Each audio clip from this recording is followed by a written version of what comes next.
تو ان کے لیے کل کوئی پریشانی آئی تو وہ کیسے صبر کریں گے؟ آپ تو یہ کہہ کے صبر کر لو کہ بھائی کبھی حالات اچھے ہوتے ہیں کبھی خراب ہو جاتے ہیں، لیکن بیوی بچوں کو آپ کیسے صبر کراؤ گے؟ اس لیے شادی شدہ آدمی پر تو لازم ہے جب شادی ہو گئی ہے تو بیوی بچوں کی فکر کرے وہ، لیکن آپ کوارے چھڑے چھاٹ ہیں تو آپ کے لیے جائز ہے کہ آپ اللہ پہ توکل کر کے مدرسے میں داخلہ لے لیں، بشرطے کہ آپ کے دوسرے بھائی بھی ہوں جو آپ کے والدین کو سنبھال سکتے ہوں۔ بہتر طریقہ تو نارمل یہی ہے کہ آپ دین دنیا دونوں تعلیم حاصل کریں اور کچھ کمانے کا انتظام بھی کریں۔ انسان کی جب اپنی کمائی ہوتی ہے تو سر اٹھا کے جیتا ہے وہ۔ ہاں بھائی، نادیہ صاحبہ کراچی سے، میرے شوہر کے پاس میری کثیر رقم ہے جس میں سے تھوڑے بہت شروع کے سالوں میں نے لیے ہیں۔ ماشاءاللہ ماشاءاللہ، اچھا آپ ہی کی رقم تھی جو آپ نے لی ہے، باقی تمام رقم شوہر کے پاس ہے۔ میرے شوہر میری ضرورتیں تو پوری کرتے ہیں لیکن مجھے ماہانہ کوئی خرچ نہیں دیتے، جس کی وجہ سے مجھے اپنے شوہر سے بار بار مانگنا پڑتا ہے۔ کبھی دیتے ہیں کبھی نہیں دیتے، جس کی وجہ سے مجھے شدید تنگی ہوتی ہے کہ میں اپنے شوہر سے اپنی رقم واپس مانگ سکتی ہوں، کیونکہ اب شوہر سے چھوٹی چھوٹی چیزوں کے لیے پیسے مانگنا اور انکار سننا مجھے اچھا نہیں لگتا۔ کبھی کبھار ناراضی بھی ہو جاتی ہے۔ اگر میرے شوہر مجھے وہ رقم دے دیتے ہیں تو میں گھر بیٹھے ان پیسوں کو کہاں انویسٹ کروں کہ ہر ماہ مجھے اس سے کچھ منافع ملتا رہے اور میرا گزارا ہوتا رہے۔ اگر دکان خرید لی جائے اور کرائے پر چڑھا دی جائے تو کیا یہ تجارت میں آئے گا؟ اگر تجارت میں آئے گا تو اس کی زکوٰۃ بھی دینی ہوگی، اور زکوٰۃ کا کیا طریقہ کار ہوگا؟ مہربانی فرما کر رہنمائی فرمائیں۔ اگر شوہر رقم نہیں دیتے تو اس صورت میں کیا کرنا چاہیے؟ یہ رقم میں نے شوہر کو تحفے کے طور پر نہیں دی تھی، میرا بینک اکاؤنٹ نہیں ہے اس لیے ان کے پاس رکھوائی تھی۔ شوہر سے رقم مانگنا آپ کے لیے جائز ہے، آپ ان سے مانگیں، آپ کا حق ہے، اور شوہر کو چاہیے بیگم کو ہر مہینے کچھ پاکٹ منی دیا کرے تاکہ وہ اپنی چھوٹی موٹی چیزیں اس سے پوری کر لیا کرے۔ تو بالکل ہی پاکٹ منی نہ دینا یہ غیر اخلاقی حرکت ہے۔ اگر گنجائش ہے شوہر کے پاس تو دینی چاہیے۔ اور باقی رہا مسئلہ یہ کہ شوہر اگر پیسے دے دیں تو میں ان پیسوں کو کہاں انویسٹ کروں؟ مجھے نہیں لگتا واپس دیں گے شوہر۔ آج تک کسی کے شوہر نے پیسے دیے نہیں ہیں سوائے ان شوہروں کے جو میرا اس وقت میرا یہ پروگرام دیکھ رہے ہیں۔ پاکستان ہو یا انڈیا ہو تو پیسے لے کے کوئی بھی نہیں دیتا، تو گئے پیسے وہ آپ کے۔ خیر پھر بھی میں دعا کرتا ہوں آپ کے شوہر آپ کو پیسے دے دیں۔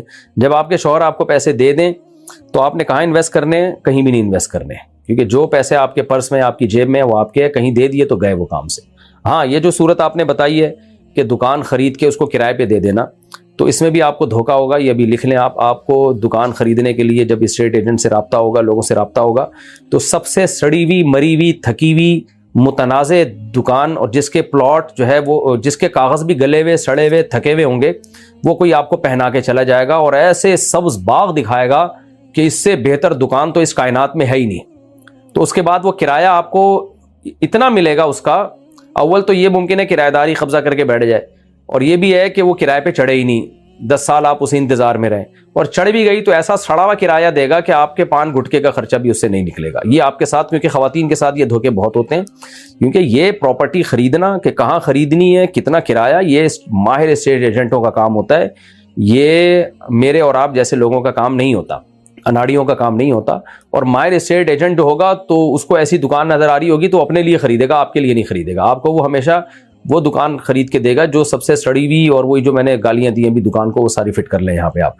تو اس لیے میرا مشورہ یہ ہے کہ آپ گولڈ خرید کے لاکر میں رکھ لیے گا، اس کو کبھی ضرورت ہو تو استعمال کرنے۔ پھر بھی بعض دفعہ ہوتا ہے کوئی لک ہوتی ہے، کوئی واقعی اچھی دکان نکل آتی ہے، چلتی ہوئی دکان ہوتی ہے، وہ آپ کو اگر مل رہی ہو، بعض دفعہ ہو بھی جاتا ہے قسمت پھوٹ جاتی ہے انسان کی، اور کوئی ایسی دکان نظر آ جاتی ہے، کوئی ایسی پراپرٹی جو آپ کو لگتا ہے کہ واقعی فائدہ دے گی۔ ویسے تو 99.9% ہے کہ کچھ بھی نہیں ہوگا، لیکن خیر اگر کوئی ہے تو پھر آپ کے لیے بہتر یہی ہے کہ دکان خرید کے اس کو کرائے پہ چڑھا دیں، تو وہ تجارتی مال نہیں کہلائے گا، اس پہ زکوٰۃ نہیں ہوگی۔ ہاں زکوٰۃ اس کرائے پر ہوگی کہ جس تاریخ کو آپ زکوٰۃ نکالتی ہیں، جتنا کرایہ بچا رہ گیا تو اس پہ آپ زکوٰۃ دے دیے گا۔ تو یہی بہترین طریقہ ہے انویسٹمنٹ کا کہ کوئی چیز لے کر کرائے پہ دے دی جائے، لیکن لینے میں دھوکہ ہوگا، آگے کرایہ دار مسائل کھڑا کر دے گا۔ اچھا یہ بھی بتا دوں کہ جب آپ نے دکان یا مکان کسی کو کرائے پر دیا تو مالک مکان خوش ہو رہا ہوتا ہے کہ میرا کرایہ آ رہا ہے، وہ یہ اس کو یہ نہیں پتا ہوتا کہ یہ 2-4 سال میں تمہارے گھر کی اور دکان کی ایسی واٹ لگا کے جائے گا نا کہ جتنا کرایہ لیا ہے نا وہ سارا ریپیئرنگ میں تمہارا خرچ ہو جائے گا۔ یہ بھی ایک مسئلہ ہے، اس کو بھی غور کر لیں۔ تو کوئی بہت ہی ماہرین سے مشورہ لے کے دکان خریدیں، اور لیکن ماہرین آپ کو مشورے دینے میں بھی بڑے مسئلے ہوتے ہیں آج کل، ہر آدمی اپنا فائدہ دیکھ رہا ہوتا ہے۔ میرے تجربے ہیں پاکستان میں، انڈیا میں، اب آپ پتہ نہیں انڈیا سے ہیں پاکستان سے ہیں، بہرحال یہاں کسی کو پیسہ کسی بھی مد میں دیا تو گیا کام سے۔ 1% چانس ہے کہ کوئی اچھا آدمی مل جائے آپ کو جو آپ کو صحیح مخلص یعنی اخلاص کے ساتھ مشورے دے۔ اچھا بھائی، پہلی بات تو پیسے نکلیں گے کہاں آپ کے؟ شوہر دے دے تو بہت اچھا شوہر ہے آپ کا، اگر دے دیں آپ کو۔ اچھا بھائی آگے چلتے ہیں، ہو سکتا ہے آپ کے شوہر نے دکان خرید کے کرائے پہ بھی چڑھا دی ہو، اللہ بچائے، ایسے باتیں نہیں عورتوں کو کرنی چاہیے شوہروں کے خلاف، لیکن آپ کے شوہر بہت اچھے ہیں، امید ہے وہ آپ کے پیسے دے دیں گے۔ اچھا بھائی، اچھا آپ تو کراچی سے ہیں، نادیہ صاحبہ کراچی سے، پھر تو گیا سب کچھ، گیا آپ کا، لٹ گیا۔ محمد صاحب اسلام آباد سے، اگر شیو کرنا اللہ کی تخلیق کو بدلنا ہے تو گنجا ہونا بھی تو تخلیق کو بدلنا ہے۔ یار کیا سوال کیا ہے بھائی، دیکھو اللہ کی تخلیق کا بدلنا کسے کہتے ہیں کسے نہیں کہتے، اس میں انسانی رائے کا دخل نہیں ہے، ورنہ تو جو سکھ لوگ ہیں وہ کہتے ہیں کہ داڑھی کو چھوٹا کرنا یا بغلوں کے بال صاف کرنا بھی تخلیق کو بدلنا ہے، کیونکہ اللہ نے بال پیدا کیے تو بڑھاتے چلے جاؤ، تو ان کی بھی ایک رائے ہے، ان کا ایک مذہب ہے جو انہوں نے عقل سے اس کا تعین کیا۔ تو یہ ہمیں شریعت کی رہنمائی کے بغیر نہیں پتہ چل سکتا کہ کون سی چیز فطرت کا حصہ ہے، کون سی فطرت کے خلاف ہے۔ کچھ چیزوں میں تو پتہ چل جائے گا، سب چیزوں میں نہیں پتہ چلے گا۔ ہماری شریعت نے ہمیں بتایا ہے کہ داڑھی کاٹنا یہ تغییر خلق اللہ ہے، لیکن سر منڈانا تغییر خلق اللہ نہیں ہے، کیونکہ سر کے بالوں سے مرد کی زینت کا کوئی بہت زیادہ تعلق نہیں ہے، تو بس جائز ہے سر کے بال کاٹنا، کوئی مستحب نہیں ہے، لیکن یہ کہ کاٹ بھی سکتے ہیں، رکھ بھی سکتے ہیں۔ تو ہاں، عورت کے لیے سر کے بال منڈانا یہ تغییر خلق اللہ ہے، کیونکہ اس میں عورت کی حیت بالکل ہی چینج ہو جاتی ہے، مرد کی بالکل چینج نہیں ہوتی۔ داڑھی کٹانے میں تو بالکل داڑھی والا مرد اور بغیر داڑھی والے میں زمین آسمان کا فرق نظر آتا ہے ہمیں، تو اس لیے تغییر خلق اللہ جو ہے اس میں صرف اور صرف انسانی رائے کا دخل نہیں ہوگا، انسان کی عقل جو ہے وحی کی تعلیمات کے بغیر غلط استعمال ہوتی ہے، تو وحی کی تعلیمات کے تحت ہم نے عقل کو استعمال کر کے فیصلہ کرنا ہے کہ کون سی چیز اللہ کی تخلیق کو بدلنا ہے اور کون سی اللہ کی تخلیق کو بدلنا نہیں ہے۔ افغانستان سے کسی نے پوچھا ہے جی، حدیث شریف میں ہے کہ جب قیامت قریب ہوگی تو یہودیوں کا خاتمہ ہو جائے گا، یہاں تک کہ پتھر اور درخت بھی آواز دیں گے کہ اے مسلمان میرے پیچھے یہودی چھپا ہوا ہے، آگے سے ختم کر دو۔ میرا سوال یہ ہے کہ کیا یہ سب یہودیوں کے لیے ہوگا یا یہودیوں کے بارے میں ہوگا جو اسرائیل کا قیام چاہتے ہیں اور مسلمانوں پر ظلم کرتے ہیں؟ ہم آج کل دیکھتے ہیں کچھ یہودی فلسطینیوں کی حمایت کرتے ہیں، لیکن صحیح حدیث میں یہی آتا ہے کہ تقاتلون اليہود حتی یختبی احدہم وراء الحجر فیقول الحجر یا مسلم ھذا یہودی ورائی فاقتلہ، کہ تمہاری یہودیوں سے بہت بڑی لڑائی ہوگی اور جس میں یہودی پھر درخت اور پتھروں کے پیچھے چھپیں گے اور پتھر پکار کے کہے گا کہ میرے پیچھے یہودی ہے، اس کو قتل کر دو۔ اب اس سے کون سے یہودی مراد ہیں؟ ظاہر ہے وہی یہودی مراد ہیں، حدیث سے متبادر تو یہی ہوتا ہے جو جنگ لڑ رہے ہیں، جو ظلم کر رہے ہیں۔ ساری دنیا کے سارے یہودی شاید اس سے مراد نہ ہوں، کیونکہ لڑائی ہی ہو رہی ہے نا، تو لڑائی تو ہوتی ان سے جو لڑ رہے ہوتے ہیں، جو نہیں لڑ رہے ہوتے ہیں ان سے تھوڑی لڑائی ہوتی ہے۔ تو بظاہر یہی مطلب نکلتا ہے کہ جو یہودی لڑائی کا حصہ بن رہے ہیں اور جو مسلمانوں سے لڑ رہے ہیں۔ باقی ایک الگ مسئلہ ہے کہ حضرت عیسیٰ ابن مریم جب نازل ہوں گے تو کفر کا دنیا میں خاتمہ ہو جائے گا، یعنی جتنے بھی اہل کتاب ہیں، چاہے وہ یہودی ہوں یا وہ عیسائی ہوں، وہ سارے کے سارے اسلام قبول کر لیں گے، اور جو اسلام قبول نہیں کریں گے ان سے لڑائی ہوگی، تو وہ ایک الگ حدیث سے ثابت ہے، اور جہاد ہوگا پھر ان سے حضرت عیسیٰ ابن مریم کے دور میں۔ محمد رحیم کراچی سے، ریل گاڑی میں نماز ادا کرنے کا کیا طریقہ ہے؟ کیا قبلے کی طرف رخ کرنا ضروری ہے؟ جی ہاں جناب، ریل گاڑی میں بھی قبلے کی طرف رخ کرنا ضروری ہے۔ موبائل کی ایپ کے ذریعے قبلے کا تعین کریں یا کھڑکی سے جھانکیں گے تو مسجدیں نظر آ جاتی ہیں، اس سے قبلے کا پتہ چل جاتا ہے۔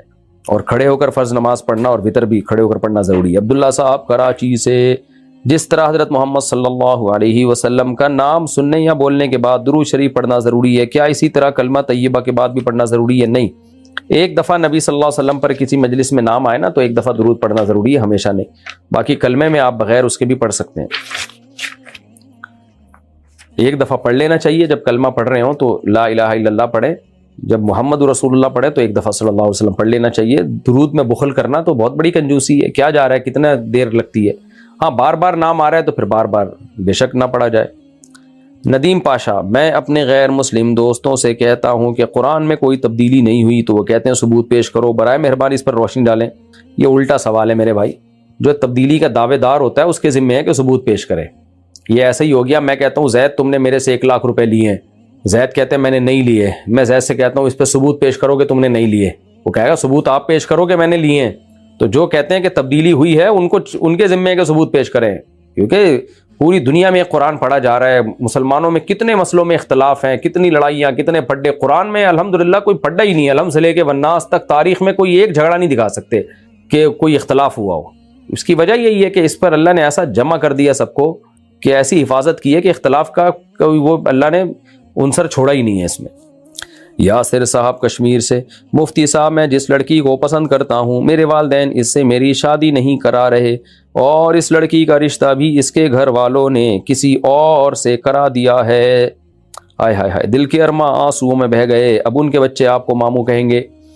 اب میں چپ کر کے بیٹھ جاؤں یا اپنی مرضی کر سکتا ہوں؟ جب اس لڑکی کا رشتہ اس کے گھر والوں نے کہیں اور کرا دیا ہے تو اب آپ چپ کر کے بیٹھ جائیں، یا تو اس کے گھر والے بھی آپسی سے کرا رہے ہوتے نا تو پھر تو ہم کہتے چلو وہی کر لو۔ جب اس کی لڑکی کے ہی ابا اماں نے کہیں اور کرا دیا تو یوں کریں اور کہیں اور ٹرائی ماریں۔ مفتی صاحب کیا مغرب کے فرض کی تیسری رکعت میں آیت الکرسی پڑھنی ہوتی ہے؟ اگر نہیں تو 3 رکعتیں کیسے پڑھیں؟ جناب مغرب کے فرض کی تیسری رکعت میں صرف سورہ فاتحہ پڑھنی ہے اور کچھ بھی نہیں، وہ بھی نہ پڑھیں تو بھی جائز ہے، لیکن بہتر ہے سورہ فاتحہ پڑھ لینی چاہیے۔ تو کوئی بھی دعا پڑھ لیں تو بھی ٹھیک ہے، افضل یہی ہے کہ سورہ فاتحہ پڑھ لی جائے۔ ناپاکی کے ایام میں جو نماز یا روزے قضا ہو گئے ان کا کیا حکم ہے؟ جہیز کے ایام میں خواتین سے جو نماز قضا ہوتی ہے وہ معاف ہے، البتہ روزے جو قضا ہوئے ان کو لوٹانا، ان کو رکھنا لازم ہے، واجب ہے۔ قربانی کس پر فرض ہے؟ بقرعید تو گزر گئی میرے بھائی، اس پہ بہت سارے کلپ ہیں، دوبارہ دیکھ لیں۔ کیا اگر لڑکی کی گھر والوں سے نہ بنتی ہو تو وہ الگ رہ سکتی ہے؟ الگ کہاں جائے گی؟ الگ لڑکی کے لیے رہنا ٹھیک نہیں ہے، اس کو فتنوں میں پڑنے کا اندیشہ ہے۔ کوئی ایجڈ خاتون ہو، بڑی عمر کی ہو تو ایک الگ بات ہے، لڑکی کی نہیں بن رہی تو فوراً شادی کر کے الگ ہو جائے، اپنے شوہر کے ساتھ زندگی گزارے۔ وہ مسئلہ سارا پھر یہی آتا ہے نا، رشتوں میں پرابلم ہے تو جب مرد 2 3 شادیاں کریں گے تو سب لڑکیوں کو نمٹا دیں گے وہ۔ تو بعض دفعہ ہوتا ہے لڑکی کے ساتھ گھر میں ظلم ہو رہا ہوتا ہے، یا ماں بیٹی کی لڑائیاں ایک مصیبت بن چکی ہوتی ہیں، ان کے مزاج ہی نہیں مل رہے ہوتے، بہنوں کے نہیں مل رہے ہوتے، بعض دفعہ وہ جہنم بن چکا ہوتا ہے گھر۔ تو ایسے موقع پہ یہی ہوتا ہے، خواتین کی لڑائیوں کو کون بیٹھ کے حل کر سکتا ہے؟ آپ خود سمجھدار ہیں، تو حل یہی ہوتا ہے کہ بھائی تم اپنے گھر جاؤ، رخصت ہو کے اپنے شوہر کے گھر جا کے زندگی گزارو۔ وہاں نہ بنے تو پھر چلو شوہر کے ساتھ الگ رہو، پھر وہاں کا تو حل سمجھ میں آتا ہے۔ تو ماں سے بعض دفعہ ایسے اختلاف شروع ہو جاتے ہیں، بہنوں کے آپس میں شروع ہو جاتے ہیں، بڑے مسائل ہوتے ہیں، بھابیاں بھی ہوتی ہیں وہ نندوں کے لڑ رہی ہوتی ہیں، بڑے مسائل ہوتے ہیں۔ تو حل یہی ہے کہ آپ اپنے گھر آباد کریں، شوہر کے ساتھ زندگی گزاریں، اور شوہر نہیں مل رہا تو پھر مردوں کو میں بولتا ہوں کہ بھائی 2 3 شادیاں کرو، تاکہ سب لڑکیوں کو ٹھک سے نمٹاؤ، سب کو کام نمٹاؤ جلدی سے، شادیاں کر کے سب کو جو ہے نا ٹھکانے لگاؤ، سب کو ان کو ایک نیچرل زندگی دو، فطری زندگی دو، تو اس سے مسائل پیدا نہیں ہوں گے، مسائل ختم ہوں گے۔ شادی نہیں کرو گے تو مسائل بڑھیں گے، کہ تمہاری بیٹیاں بھی بیٹھی رہیں گی، کوئی نکاح کرنے کے لیے تیار نہیں ہوگا۔ اچھا میرے بھائی یاسین انصاری صاحب کہتے ہیں مفتی صاحب جس گھر اور گاڑی استعمال کی چیز ہے اس طرح سونا بھی استعمال کی چیز ہے، تو اس پر زکوٰۃ کیوں ہے؟ اس لیے زکوٰۃ ہے کہ سونے کا حدیث میں آتا ہے کہ استعمال میں ہو تو بھی زکوٰۃ دینی پڑے گی۔ باقی 3 امام تو اس کے قائل ہیں کہ سونا استعمال میں ہو تو زکوٰۃ نہیں ہوتی، لیکن امام حنیفہ اس کے قائل ہیں کہ سونا استعمال میں ہو تو بھی زکوٰۃ ہے، کیونکہ سونے کی حیثیت جو ہے نا کرنسی کی ہے۔ اب آپ نے ڈالروں کا ہار بنا کے گلے میں ڈالا ہو تو بھی زکوٰۃ دینی پڑے گی، اور اس بارے میں صحیح حدیث بھی ہے، تبھی تو امام ابو حنیفہ نے اس پہ فتویٰ دیا ہے صحیح حدیث ہونے کی وجہ سے، کہ آپ صلی اللہ علیہ وسلم نے 2 خواتین کے ہاتھ میں سونے کے کنگن دیکھے، آپ نے فرمایا کہ تم اس کی زکوٰۃ دیتی؟ انہوں نے فرمایا نہیں۔ فرمایا کیا کہ تم چاہتی ہو کہ اللہ قیامت میں تمہارے ہاتھ میں آنکھ کے کنگن پہنائے؟ تو وہ تو انہوں نے کنگن پہنے ہوئے تھے، اس کا مطلب زیور کے طور پہ استعمال کر رہی تھی وہ، تو وہ شریعت کا حکم ہے سونا چاندی استعمال میں ہو تو بھی زکوٰۃ ہوتی ہے۔ مفتی صاحب ہماری مسجد میں چوری کی بجلی سے پانی وغیرہ بھرا جاتا ہے تو اس کا کیا حکم ہے؟ کیا ہماری نماز ہو جاتی ہے؟ نماز تو ہو جاتی ہے، مگر چوری کی بجلی سے پانی بھرنا ٹھیک عمل نہیں ہے۔ مسجد والوں کو سمجھاؤ کہ مسجد تو وہ جگہ ہے جہاں لوگوں کو قانون فالو کرنے کا حکم دیا جائے، ان کو سکھایا جائے کہ چوری بری چیز ہے، اور آپ ہی الٹا یہ کام کر رہے ہو تو بری بات۔ سعد اچھا ایک بات یہ بھی ہوتی ہے کہ بعض دفعہ گورنمنٹ میٹر ہی نہیں لگا رہی ہوتی، تو پھر لوگ مجبور ہوتے ہیں کنڈا لگانے پر، تو پھر وہ چوری نہیں کہلائے گی، اس لیے کہ گورنمنٹ کا کام ہے نا میٹر لگا کے دے دو، تو کیوں نہیں لگا رہے بھائی؟ لوگوں نے ایک سال سے درخواستیں دی ہوتی ہیں، تو پھر ایسی صورت میں کوئی کنڈا کی بجلی استعمال کر رہا ہے تو جائز ہے، لیکن پھر وہ اس کے پیسے جمع کرائے گورنمنٹ کے کھاتے میں، کسی طریقے سے ایک اندازے سے جمع کرا دے، یا صدقہ کر دے، آخری درجہ یہی ہے، گورنمنٹ کے کھاتے میں نہیں ڈال سکتا تو صدقہ کر دے۔ سعد شیرو میں ڈیلیوری کا کام کرتا ہوں اور گھر سے 7 کلومیٹر دور رہتا ہوں، اس لیے میری نماز جماعت سے نہیں ہو پاتی، کیا یہ ٹھیک ہے؟ گھر سے 7 کلومیٹر دور، اگر جب نماز کا ٹائم ہو اور مسجد آپ سے کافی دور ہو تو پھر آپ پر مسجد میں جماعت سے نماز پڑھنا لازم نہیں ہے، کام آپ اپنا کرتے رہیں، لیکن جب جماعت کھڑی ہونے کا ٹائم ہوا اور مسجد آپ کے قریب میں کہیں ہوئی، اسی محلے میں مسجد ہوئی، تو پھر آپ پر لازم ہوگا کہ کام چھوڑ کے آپ مسجد میں جا کے جماعت سے نماز پڑھیں۔ ہاں مسجد دور ہے آپ سے تو پھر آپ کے لیے جماعت چھوڑنے کی ایسی مجبوری میں گنجائش ہوگی، پھر بھی مسجد کی جماعت چھوڑنے کی گنجائش ہوگی، ویسے تو پھر بھی جماعت سے پڑھے نا، کوئی 2-3 بندے مل کے۔ عظیم صاحب دبئی سے، میں صبح اٹھا اور وضو کر کے نماز پڑھ لی، نماز کے بعد دیکھا کہ کپڑوں پر نجاست لگی ہوئی ہے، میرے لیے کیا حکم ہے؟ نماز لوٹائیں، یہی حکم ہے۔ کیف صاحب انڈیا سے، مفتی صاحب ہمارے محلے میں ایک عورت ہے جو بدکاری میں مبتلا ہے، اس کے 2 چھوٹے بچے بھی ہیں، میں اس کو دیکھتا ہوں تو مجھے بہت افسوس ہوتا ہے، میں نے محلے والوں کو بھی بتایا اور مسجد کے مفتی صاحب کو بھی، کوئی فائدہ نہیں ہو، آپ کی رہنمائی چاہتا ہوں۔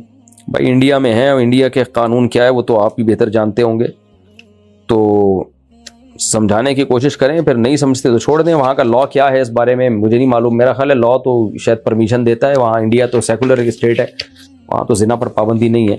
آپ اپنا محلہ تبدیل کر لیں، اتنا کر لیں، ورنہ آپ جب انسان یہ گناہ اپنی آنکھوں سے دیکھ رہا ہوتا ہے تو آہستہ آہستہ اس کے دل سے گناہ کی برائی ختم ہونا شروع ہو جاتی ہے۔ کل آپ کے بچے بھی دیکھیں گے، برائی میں مبتلا بھی ہو سکتے ہیں، ورنہ برائی ان کے دل سے برائی کی برائی نکل جاتی ہے۔ تو کوشش کریں کہ ایسا علاقہ چھوڑ دیں تو زیادہ بہتر ہے۔ مفتی صاحب کیا جس کاروبار پر حکومت کی طرف سے پابندی ہو وہ کاروبار کرنا حرام ہے؟ اگر کوئی ایسے کاروبار کرنے والوں کے ساتھ روزانہ کی دہاڑی پر کام کرے تو اس کی کمائی کیا حرام ہوگی؟ دیکھیں، گورنمنٹ نے اگر کسی کاروبار پر پابندی لگائی ہے تو اگر وہ واقعی کسی قانون یعنی لوگوں کے فائدے کے لیے لگائی ہے، اس کاروبار سے لوگوں کو نقصان ہو رہا ہے، پھر گورنمنٹ کے لا کو فالو کرنا چاہیے۔ اگر آپ لا کو فالو نہیں کریں گے تو وہ یہ ناجائز عمل کہلائے گا۔ باقی آمدن کا تعلق جو ہے وہ اس سے ہے کہ کاروبار بذات خود جائز ہے یا نہیں ہے، تو اگر جائز چیز کا کام کر رہے ہیں تو اس کی آمدن حلال ہی ہوگی، چاہے گورنمنٹ نے پابندی ہی لگائی ہو۔ ہاں، گورنمنٹ کی مخالفت کا گناہ ہوگا، تو اس لیے اب کاروبار کی نوعیت آپ پوچھتے تو میں بتاتا کہ اس کی ارننگ حلال ہے حرام۔ اب مثال کے چرس بیچ کے کوئی پیسے کما رہا ہے تو وہ حرام ہے، گورنمنٹ نے چرس پہ پابندی لگائی اور آپ ہیروئن اور چرس بیچ رہے ہو، تو گورنمنٹ کی پابندی کی وجہ سے بھی یہ عمل ناجائز، اور چونکہ جو چیز بیچ رہے ہو وہ خود حرام ہے تو اس لیے اس کی ارننگ بھی حرام ہوگی۔ اور اگر گورنمنٹ نے کہیں پابندی لگا دی کہ بھئی آپ کھجوریں نہیں بیچ سکتے کسی بھی وجہ سے، تو کھجوریں بیچنا تو نہیں چاہیے ایسی صورت میں، لیکن کھجور چونکہ بذات خود حلال چیز ہے تو اس کو بیچ کے جو آپ پیسہ کمائیں گے وہ حلال ہوگا، لیکن خلاف قانون کرنے کا گناہ ہوگا، بشرطے کہ وہ قانون بھی کوئی لوگوں کے فائدے ہی کے لیے بنایا گیا ہو۔ بعض دفعہ ایویں بھی چیزیں جو ہے نا بعض دفعہ لوگوں پہ تھوپ دی جاتی ہیں بلا وجہ کی۔ سہیل صاحب انڈیا سے، میری شادی کو 5 سال ہو گئے ہیں مگر اولاد نہیں ہے، کیا میں دوسری شادی کر سکتا ہوں؟ بھائی اولاد ہو تو بھی کر سکتے ہیں، اولاد نہ ہو تو بھی کر سکتے ہیں۔ دوسری شادی کا تعلق اس سے نہیں ہے کہ آپ کے اولاد ہے یا نہیں، تعلق اس سے ہے کہ آپ 2 بیویوں کے پورے حقوق ادا کر سکتے ہیں یا نہیں کر سکتے۔ مفتی صاحب میرے شوہر نے مجھ سے چھپ کر دوسری شادی کی ہوئی ہے، نہ وہ مجھے خرچہ دیتے ہیں، نہ وقت، اور نہ ہی اولاد پیدا کرنے دیتے ہیں، اور نہ ہی مجھے گھر دیا ہوا ہے، آخر میں کب تک اپنے والدین کے گھر میں رہوں گی جبکہ میرے 2 بچے بھی ہیں؟ ایسے میاں سے آپ طلاق لے کے کہیں اور شادی کریں، یہ زیادہ بہتر ہے۔ جب نہ خرچہ دے رہا ہے ایک بندہ، نہ اولاد پیدا کرنے دے رہا ہے تو پھر کس کام کا میاں ہے وہ؟ تو کب تک اپنے والد کے گھر رہوں گی؟ ابھی والدی کے گھر رہ رہی ہیں تو پھر علیحدگی لے لیں۔ میرا تو یہی مشورہ ہے کہیں اور شادی کریں، اللہ تعالیٰ آپ کے لیے کوئی متبادل انتظام کر دے۔ مولانا صاحب جب میں رات کو سوتا ہوں، ہائے وہی جرم ہوتا ہے جو آج کل ایک نوجوان جس جرم میں مبتلا ہے، ہینڈ پریکٹس ہو جاتی ہے، خدا کے لیے کوئی وظیفہ بتا دیں، 5 وقت نماز ہی پڑھتا ہوں۔ بھائی یہ وظیفوں سے نہیں چھوٹتا، شادی کرو، سب سے پہلی بات یہ حلال کی طرف جاؤ۔ دوسری بات یہ کہ رات کو سوتے ہوئے یہ جرم ہوتا ہے تو اس لیے سونے سے پہلے کوئی کتاب رکھیں، اچھی کتاب مطالعے کے لیے، اس کا مطالعہ کر کے سویا کریں تاکہ مطالعہ کرتے کرتے آنکھ لگ جائے، تاکہ کسی دوسری طرف خیال ہی نہ جائے آپ کا۔ یہ ٹوٹکے استعمال کریں، اور اس کے علاوہ بھی اب ہر آدمی کے حالات دوسرے سے مختلف ہوتے ہیں، کسی شیخ سے باقاعدہ اصلاحی تعلق قائم کریں اور تبلیغ میں وقت لگائیں، اور آج کل نفسیاتی ڈاکٹرز بھی اس کا علاج بتاتے ہیں، تو وہ ڈاکٹر جو اس عمل کو برا سمجھتا ہو اس سے اپنا علاج کروائیں۔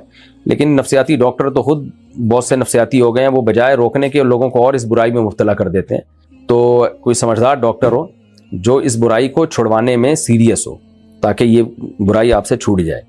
لیکن اہل اللہ سے تعلق قائم کریں، یہ بہت ضروری ہے، اس سے آہستہ آہستہ گناہ چھوٹ جائے گا۔ اور اپنے لیے کوئی سزا بھی رکھیں کہ جب یہ گناہ ہوگا تو اتنے پیسے صدقہ کریں گے یا یہ اتنے روزے رکھیں گے، کوئی بھی مناسب سزا اپنے لیے رکھیں تو آہستہ آہستہ انشاءاللہ یہ گناہ چھوٹ جائے گا۔ محمد تابش بمبئی سے، اور جب یہ گناہ ہو توبہ استغفار بھی کیا کریں۔ محمد تابش ممبئی سے، مفتی صاحب ایک شخص جس کے اوپر کافی قرض ہے جو وہ ادا نہیں کر پا رہا کیونکہ کوئی آمدن کا ذریعہ نہیں ہے، وہ بہت پریشان ہے، قرض بھی ادا کرنا چاہتا ہے لیکن ممکن نہیں ہو پا رہا، کیا وہ کسی سے زکوٰۃ لے کر قرض ادا کر سکتا ہے؟ اگر ہاں تو اس کا طریقہ کیا ہوگا؟ کیونکہ اسے خود کے لیے زکوٰۃ مانگنے میں بہت شرم محسوس ہو رہی ہے تو کیا وہ اپنا نام ظاہر کیے بغیر یہ کہہ کر کہ کسی مستحق کا قرض ادا کرنا ہے زکوٰۃ لے سکتا ہے؟ قرضہ لیتے ہوئے شرم نہیں آ رہی تھی، اب زکوٰۃ لیتے ہوئے شرم آ رہی ہے۔ قرضہ لینے نہیں چاہیے بھائی، جو اللہ نے دیا ہے اس پہ گزارا چلاؤ بس۔ باقی زکوٰۃ لے سکتا ہے، اس کو اگر کوئی دے گا تو زکوٰۃ ادا ہو جائے گی۔ اب اس کی حالت کیا ہے یہ تو اللہ ہی بہتر جانتا ہے، تو اپنا نام ظاہر کیے بغیر تو نہ لے، یہ بول دے بھائی مجھے پیسوں کی ضرورت ہے مجھے دے دیں، تو اگلا اس کو زکوٰۃ دے دے، تو اسی طرح کرے۔ دوسروں کے نام پہ لینا شروع کر دیا پھر تو لیتا ہی رہے گا، پھر ہو سکتا ہے وہ کوئی بڑا سیاسی لیڈر بن جائے پھر وہ۔ خیر، کافر ملک میں جج کی نوکری کرنا حلال ہے یا حرام؟ حلال ہے، جائز ہے۔ اچھا بھائی، شہناز افتخار صاحب نے پوچھا ہے مرد اور عورت کی نماز میں فرق بتا دیں، 20 دفعہ میں اس پہ ڈیٹیل سے بات کر چکا ہوں کہ عورت سمٹ کے نماز پڑھے گی۔ اب سمٹنے کے طریقے کیا ہیں وہ بہشتی زیور، تسہیل بہشتی زیور ایک کتاب ہے، جامع الرشید سے چھپی ہے، تسہیل بہشتی زیور، وہ کتاب ہر گھر میں ہونی چاہیے، اس میں وہ پورا سمٹنے کا کیا طریقہ ہے وہ لکھا ہوا ہے۔ فاطمہ سعد لکھنؤ سے، کیا آرٹیفیشل جیولری میں نماز ہو جاتی ہے؟ جی ہو جاتی ہے۔ انیلا صاحبہ، بخاری کی حدیث نمبر 1980 اور 981 میں عورتوں کو بھی مسجد میں نماز پڑھنے کا حکم ہے، برائے مہربانی فرما دیں۔ اجازت ہے، حکم نہیں ہے، وہ یوں ہے لا تمنعوا اماء اللہ من المساجد، حدیث کے الفاظ یہ ہیں کہ عورتوں کو مسجد میں آنے سے مت روکو، تو لیکن ترغیب نبی صلی اللہ علیہ وسلم نے یہی دی ہے کہ عورت کی گھر کی نماز وہ مسجد کی نماز سے افضل ہے، اس بارے میں بہت ساری احادیث ہیں۔ باقی حضرت عائشہ رضی اللہ تعالی عنہا کا صحیح ہے بخاری ہی میں قول ہے کہ لو کان النبی رأى ما رأینا لمنع نساءنا کما منعت نساء بنی اسرائیل، اگر نبی ہمارے زمانے کی عورتوں کو دیکھ لیتے تو مسجدوں میں آنے سے روک دیتے۔ سوچیے حضرت عائشہ کے دور میں جب اتنا فساد پیدا ہو چکا تھا کہ حضرت عائشہ کہہ رہی ہیں نبی ان عورتوں کو دیکھتے تو روک لیتے، تو آج کی خواتین کو کون کنٹرول کرے گا؟ تو جن اصول اور ضوابط کے ساتھ عورت کو مسجد میں آنے کی اجازت ہے، آج کل خواتین ان اصول اور ضوابط کی رعایت نہیں کرتی، مسجد میں بھی میک اپ لگا کے جا رہی ہیں، خوشبو لگا کے جا رہی ہیں، بے پردہ ہو کے چہرہ کھول کے گھوم رہی ہوتی ہیں، تو اس لیے بہت سارے فقہا نے اس سے منع کیا تھا کہ ان پابندیوں کی رعایت اب نہیں ہو رہی۔ لیکن اب میری رائے اس بارے میں یہی ہے، بعض علماء کی اور بھی رائے ہے کہ اب خواتین کو اگر مسجد سے ہم دور کر دیں گے تو اور بھی بڑا فتنہ ہوگا، وہ ایمان سے بھی ہاتھ دھو بیٹھیں گی، اس لیے ہماری رائے تو یہی ہے کہ کم از کم جمعہ عیدین وغیرہ میں خواتین کو مسجد میں آنے کی اجازت دینی چاہیے، تاکہ مسجد میں ان کا ایک رشتہ رہے، بیان سنیں، ایک مسجد سے رشتہ رہے، ان کو اپنے مومن ہونے کا احساس رہے۔ تو دونوں طرح کی باتیں، اجازت بھی ہے حدیث میں لیکن ان پابندیوں کے ساتھ، تو بعد میں فقہا نے دیکھا کہ ان پابندیوں پہ عمل نہیں ہو رہا ہے، تو رائے کا اختلاف ہے، کسی کا مقصد بھی حدیث کی مخالفت نہیں ہے، یہ خوب سمجھ لیں۔ کورٹ سے یک طرفہ خلا کے بعد میاں بیوی ایک ساتھ رہنا چاہتے ہو تو کیا کریں؟ یک طرفہ خلا جب ہوتا ہے تو وہ خلا ہوتا ہی نہیں ہے، تو میاں بیوی ہی ہیں، وہ ایک ساتھ ہی رہنا پڑے گا ان کو۔ ہاں اگر کوئی ویلڈ پوائنٹ تھا اور بعض صورتیں ہوتی ہیں، 100 میں سے ایک کیس ایسا ہوتا ہے جس میں وہ خلا معتبر ہو جاتا ہے، تو پھر اس میں تو نکاح ختم ہو گیا، پھر اکٹھے رہنا چاہیں تو دوبارہ نکاح کرنا پڑے گا ان کو۔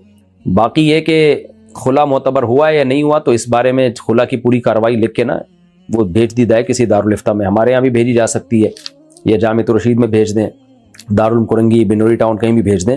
ویسے 100 میں سے 99% خلا جو یک طرفہ ہوتے ہیں نا وہ شریعت میں کالعدم ہے، کیونکہ شریعت نے شوہر کو ڈیورس کا حق دیا ہے، اور خلا بھی شریعت میں ایک ایگریمنٹ ہے، اس پہ بھی پوری امت کا اجماع ہے۔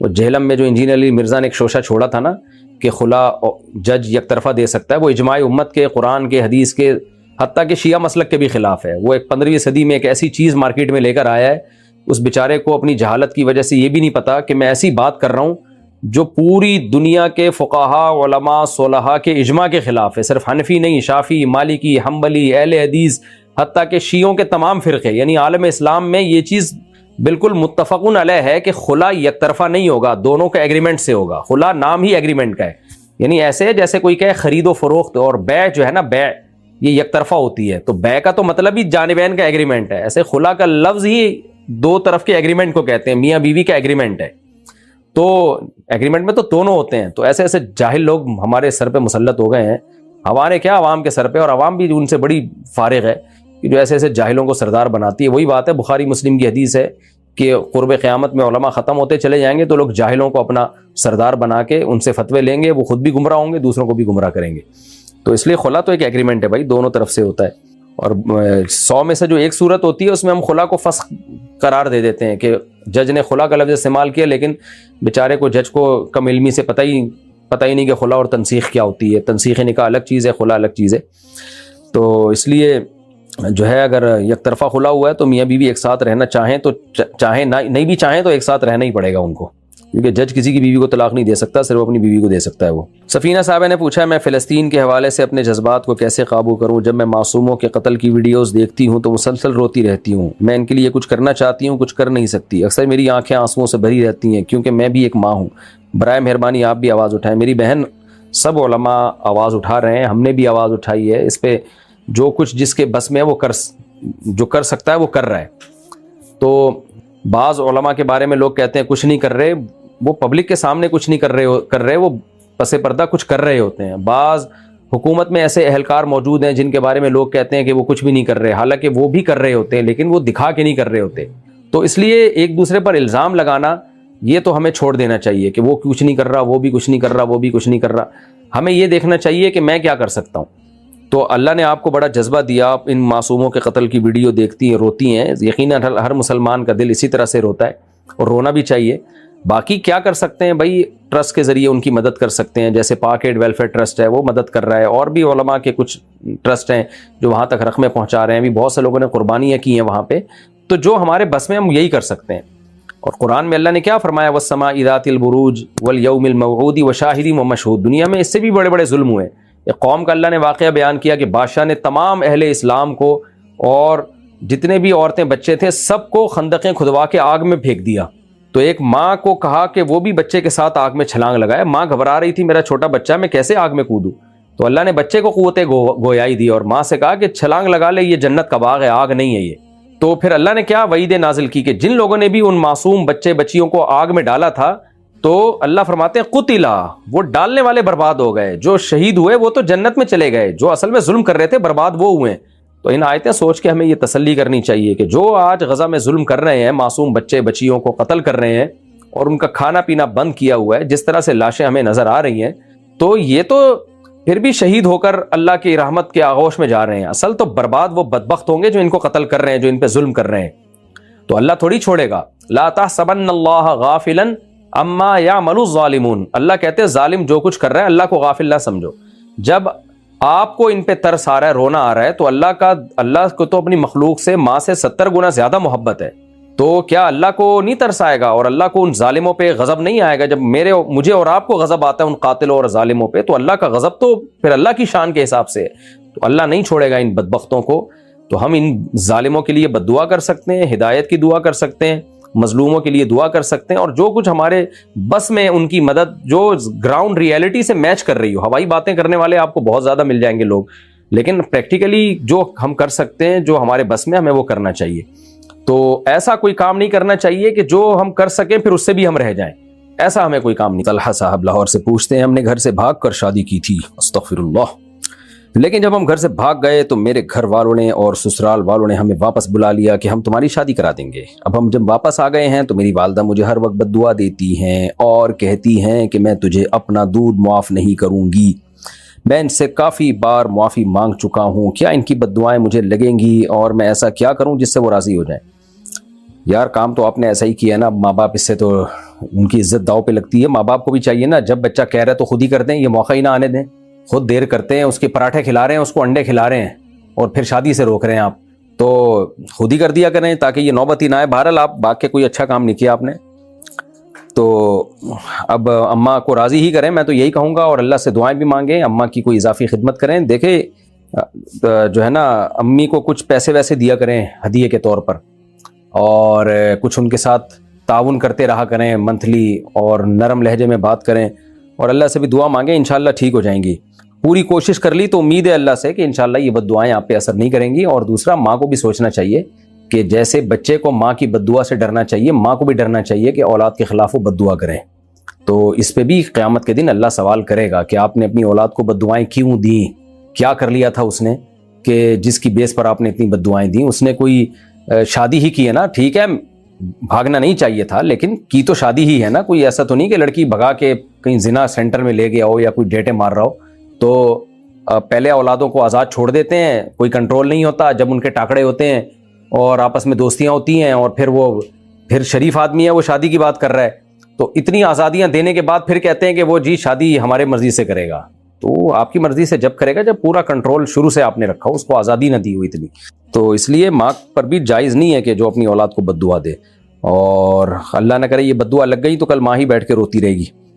تو نبی صلی اللہ علیہ وسلم نے ارشاد فرمایا کہ عورتیں جہنم میں زیادہ ہوں گی, اس کی وجہ عورت ہونا نہیں ہے بلکہ اس کی وجہ آپ نے فرمائی تو پھر نہ لعن, تم لعنت زیادہ بھیجتی ہو. ذرا سی بات ہوگی ایک دم بد دعائیں, لعنتیں. باپ بد دعائیں اکثر کم دے رہے ہوتے ہیں, مائیں زیادہ دے رہی ہوتی ہیں, تو یہ بد دعا دینا بھی ناجائز ہے. تو اس لیے صرف اولاد کا مسئلہ نہیں ہے کہ وہ ماں کو خوش کرے, ماں پر بھی کچھ حقوق ہیں اولاد کے کہ وہ بد دعائیں نہ دے. جو ہونا تھا ہو گیا, شادی کی ہے اب چھوڑ دو.